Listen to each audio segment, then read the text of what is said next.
Welcome to Calm Your Caveman, a podcast where we study the tools for anxiety mastery.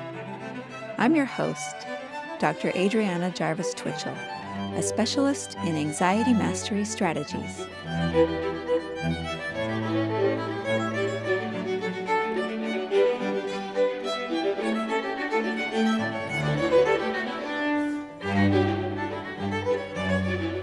Hey everybody!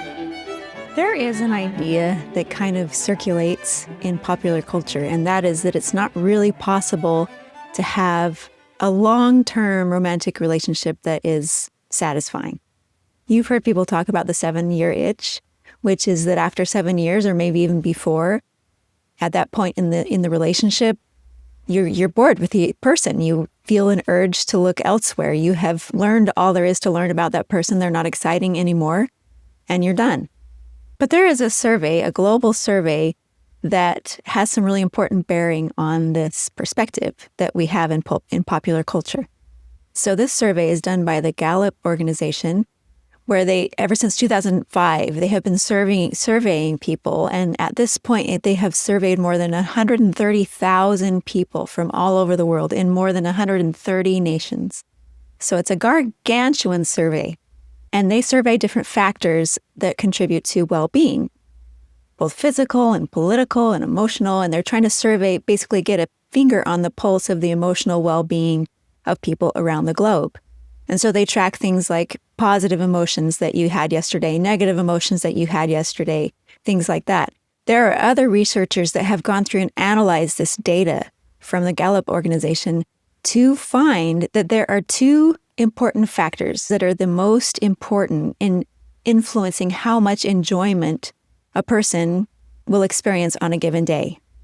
So these two factors are, one, being able to count on someone for help, and two, that I learned something yesterday. So being able to count on someone for help was the biggest protective factor against negative emotions, and having learned something yesterday was the biggest factor toward whether or not somebody would experience positive emotions. So these two factors reflect what psychologists have talked about for a long time, that we have two different needs which sometimes seem to conflict. One of them is that we have a need to feel safe and secure, and the other is that we have a need to grow and learn. So the popular belief that we can't have a long-term satisfying relationship seems to believe that the need to feel safe and secure and the motivation to grow and learn, they can't coexist. They're conflicting. So either you're feeling safe and secure and you always have this person that you can count on, or else you're growing and learning, but you can't have both. That's what the popular perspective seems to think. But the survey seems to teach us that if we want to have well-being, we need to have both. We need to be able to have someone that we can count on, and we also need to be continually learning in order to have real well-being, in order to have the minimum number of negative emotions and the maximum number of positive emotions. Well, there's some really cool research which shows how you can do this, how you can have both your cake and eat it too. You can both be able to count on someone for help and be continually learning. You can have a long-term relationship that is also a source for learning and growth. This research, the bulk of it, comes out of the Wellbeing Lab at George Mason University, which was founded by Todd Kashdan. He wrote a book called Curious, where he summarizes a lot of this research and kind of synthesizes it for us so that we don't have to read all of the 250 peer-reviewed journals that their lab has published. And we can get the kernel of the implications of this research. So Todd Kashdan has studied well-being and resilience, but he's also studied what makes for long-term relationships. And he has studied, in cooperation with other researchers, people who are able to maintain satisfying, vibrant, long-term relationships that contain this growth element and also contain the security element. And they've been able to analyze what it is that these people do that makes it possible for them to have both. So I thought it was really cool. I wanted to tell you about it today. So those of us who do it wrong tend to feel like there's an expansion phase of the relationship, which is when you are first in love and you're learning all these things about the person and you are so excited about everything that you're discovering about them. But after a period, you feel like you have pretty much discovered all there is to discover about them. You feel like you can predict how they're going to behave. We know how to expect what they're going to think and what they're going to do and how they're going to feel about different things. And when that expansion phase starts to fade, then that's when we start getting this 7-year itch type thing. But the people who don't have this expansion phase fade do some particular things. And it has to do with the way that they view the relationship and their partner. They see the relationship as the ultimate opportunity for growth, and they are curious about their partners because they feel that their partners are vast, unknown territories to be explored. So they see their relationship as an opportunity for discovery. Now, how can this be possible if you're with the same person for 30 years? I've been with my husband for 31 years. How is it possible to feel that your relationship is a source for continual discovery? Well, it's possible because if there's one thing that's constant in this world, it's change. And people are also continually changing. So you're not married to a static person. You're married to someone who is continually changing and evolving. But the other thing is that no two people are alike. There's always more to discover about the other person. You may have heard the saying before that the past is a foreign country. The idea behind this saying is that you can't take your assumptions from the present and put them on the past because the past had different assumptions. The past had a different culture. So you have to get into the mindset of how things were in the past in order to understand the events that happened. The same thing can be said about people. The other person, including your partner, is a foreign country. You can guarantee that the way that your partner sees the world is not the way that you see it because they have a different childhood, they had different parents, they had different formative experiences, they have a different biology. We talked a couple of weeks ago about this technique of trying to discover in the mode of a detective how someone else sees the world. Or in other words, you see someone else's emotion, you're trying to recreate backwards from their emotion the story that their brain fabricated in order to organize this emotion. So we talked about how our brains, whenever we are appraising a situation, even though this is unconscious, our brains ask and answer, how good or bad is this? Whose fault is it? And what should I do? Or how is this going to develop? And you can guarantee that the way that the other person answers those questions, even in the same situation, is not going to be identical to the way that you answer them because their brain is working with different material, different biology, different past, a different perspective on things. I think we all have a phase where we view our partner as kind of an extension of ourselves and we feel like we can predict what it is that they're going to do. But it's kind of like a light bulb going off when you start to recognize how foreign this other person is and how the way that they see the world is so different than the way that you see the world, and how interesting it is to try and start to understand and recreate how it is that they see the world, to start to try and see it from their perspective, to try and understand why they had a certain emotion that they had, how it is that they answered those questions. How good or bad is this? Whose fault is it? And how is this going to develop? And why it is it their brain gave the answers that it did? It's an unending quest to start to try and recreate how it is that the other person sees the world. And this can be fascinating. Discovering how other people see the world can be as exciting as going to a foreign country and seeing a different culture, being immersed in a different culture and a different language and a different way of seeing the world and a different way of interacting. And this is one of the things that people with successful long-term relationships do, is they see their partner as a foreign country, or in other words, they see their relationship as an exciting, unknown territory that can be explored, but never fully discovered.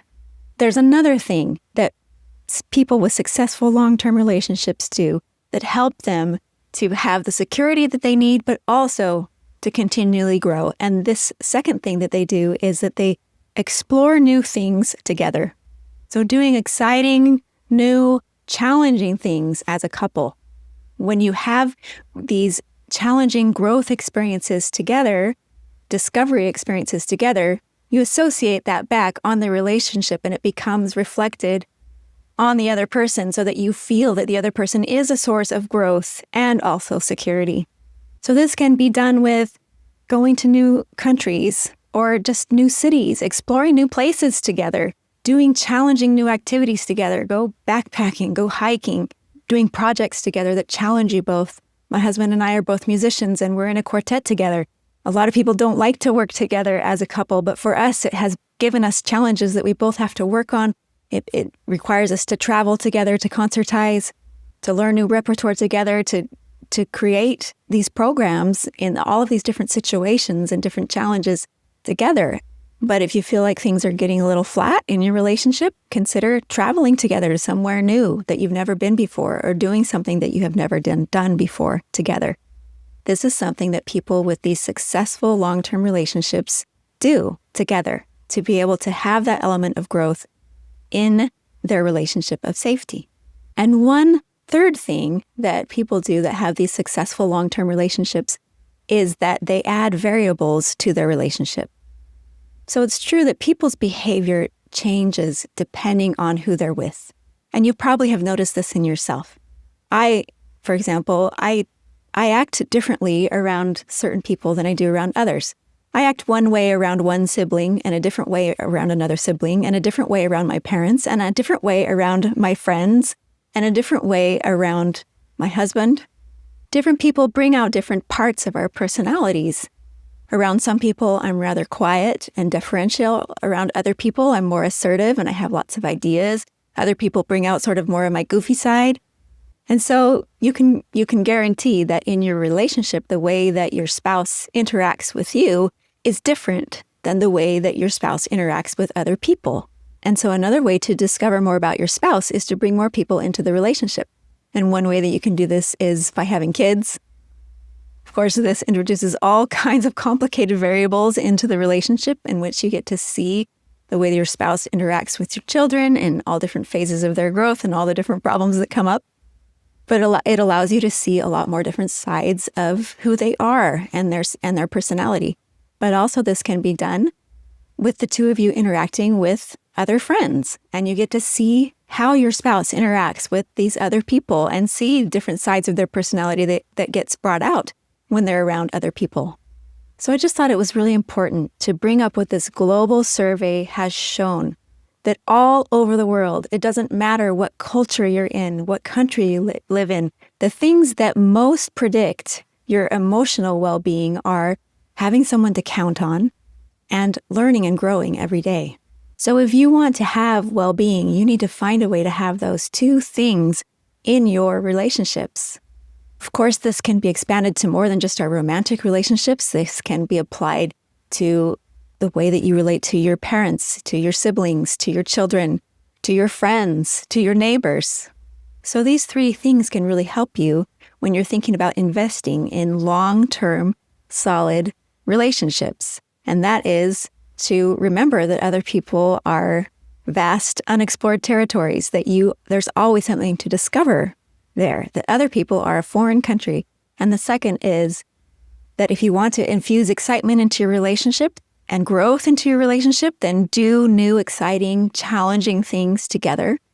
And the third is you can also infuse growth and spark exploration into understanding the other person and how complex and rich they are by interacting with other people together and seeing how they interact with other people.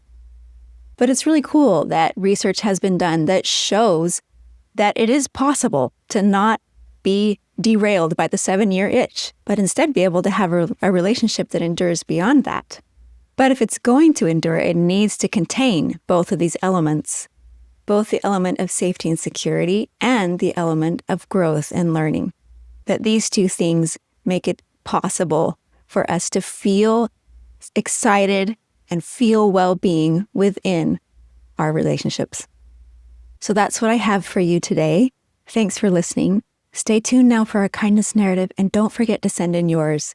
It's good for you and it's good for all of us. Listening to it doesn't cost much. It'll help you to practice gratitude. And even listening to other people's stories, studies have shown, will help your default levels of anxiety if you can do it regularly. So thanks, and we'll see you next week.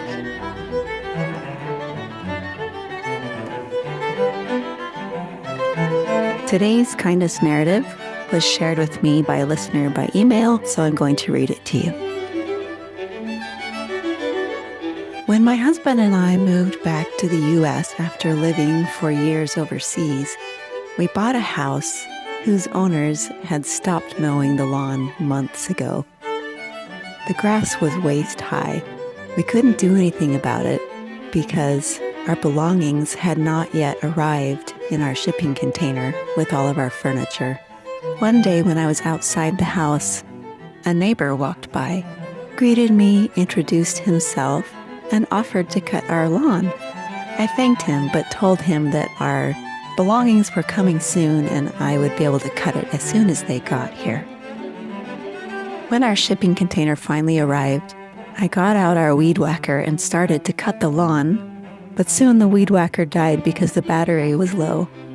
I hadn't thought at that point about the next problem that came up, which was that I couldn't recharge the weed whacker because it was a weed whacker I had bought overseas, which plugged into a 240-watt outlet.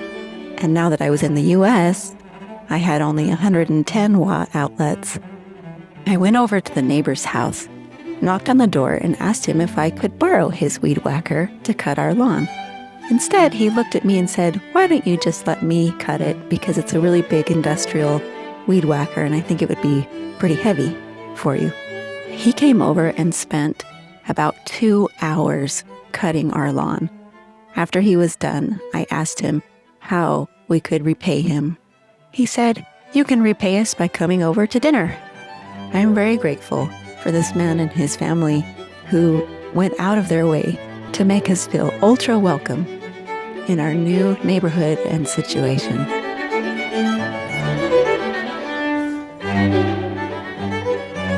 Thanks for joining me today. If you'd like to share your own kindness narrative for a future episode, email your audio recording to calmyourcaveman@gmail.com or send an audio on Instagram @calmyourcaveman. It's optional to use your name. What's important is sharing your story. If you feel like you'd benefit from individual anxiety coaching, I do that too. You can look me up on my website, calmyourcaveman.com.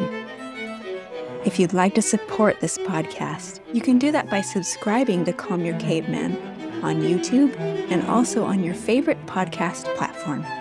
And if you want to help other people find this podcast, leaving a good review on Apple Podcasts or Spotify really helps. Thanks, and see you next time.